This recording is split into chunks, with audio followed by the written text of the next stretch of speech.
Adakah hati kita pernah rasa rindu sangat nak rapat dengan pencipta kita, nak sangat rasa damai sejati, ketenangan yang tak dapat dicari di mana-mana? Itu sebenarnya panggilan dari Tuhan. Dia sentiasa rindu kita lebih dari kita rindu Dia. Dia mahu kita pulang, merasai kedamaian abadi dalam pelukan kasih-Nya.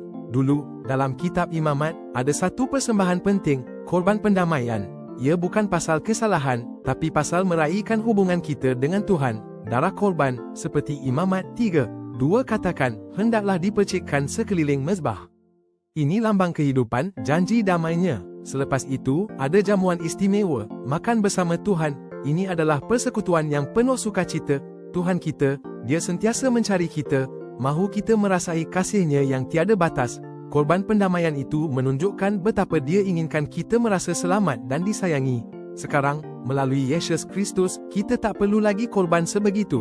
Dia dah jadi korban agung kita. Kita dijemput untuk hidup dalam damai-Nya, menerima undangan cinta ilahi ini. Marilah dekat padanya.